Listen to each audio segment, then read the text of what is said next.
A judge has ruled in favour of the UK government over a deal to formally hand over the Chagos Islands to Mauritius.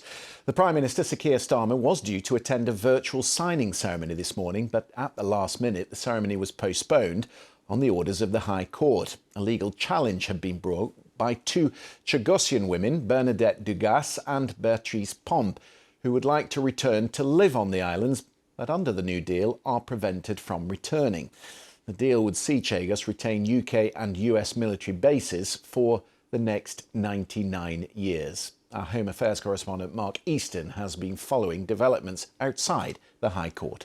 Originally, this injunction put in place on the basis that two Chagosians who had been forcibly removed by the British when they were babies to the Seychelles, that before the British could do a deal with Mauritius, saying that the Chagos Islands, Diego Garcia, the island that they were from, should become Mauritian territory, that they hadn't properly consulted the small group, a few hundred people who are in the Seychelles, who are also from Diego Garcia. Now, Mr. Justice Chamberlain in the High Court here now has said, no, that's not enough to prevent the British government from doing the deal. He has discharged the injunction. It is now possible for the UK government to go ahead with that. I'm told it could even happen later today. I don't know whether it will.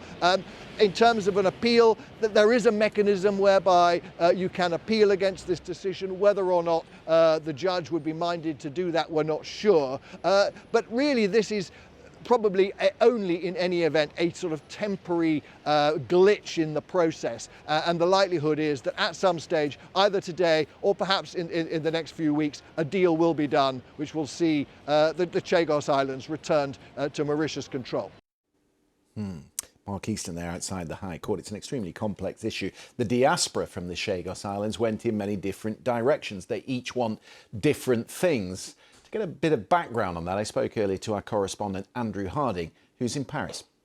We were there 3 years ago, and the first thing I think to understand about the Chagos archipelago is that it's incredibly remote. It took us 5 days hard sailing east across the Indian Ocean from Seychelles, already a fairly remote part of of Africa, and the population that was forced from the islands, a very small number, just over 1,000 people, back in the late 60s and 70s. Those Chagosian islanders, some of them ended up in Mauritius, some in the Seychelles, and others ended up in the UK. They are a marginalised, vulnerable group, many of them still living in poverty, a very small group now, and they are worried that decisions are being taken over their heads. Some support the Mauritian government and its claim, this long legal battle that it's fought and is now seems to be on the cusp of winning, to reclaim control of the Chagos Islands.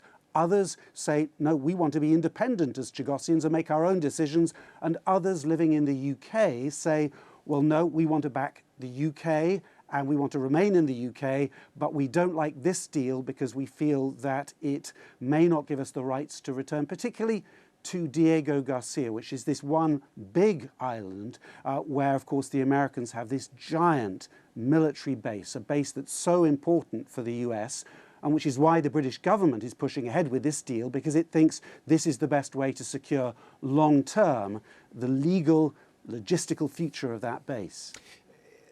There are people who can trace their roots to the Chagos Islands who are opposed to it. There are also people here in the UK who are opposed to it purely on the grounds of security. As you say, they're crucially important.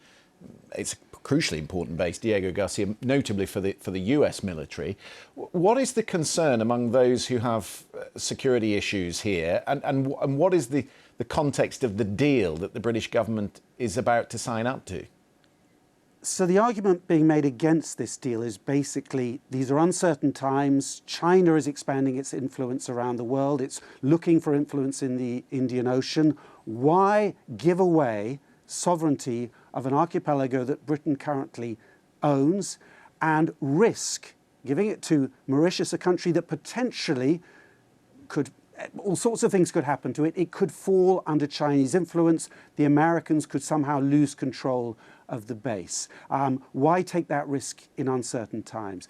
The reply to that from the government and now from the American administration, which has also given, sometimes grudgingly, its approval to this deal, is look, Britain had these islands, it's had them for all these years, but in the last decade or so, international opinion has swung sharply against the UK. The last time this was put to a vote at the UN General Assembly, only 5 nations on earth backed the UK's claim to keep hold of the Chagos Islands.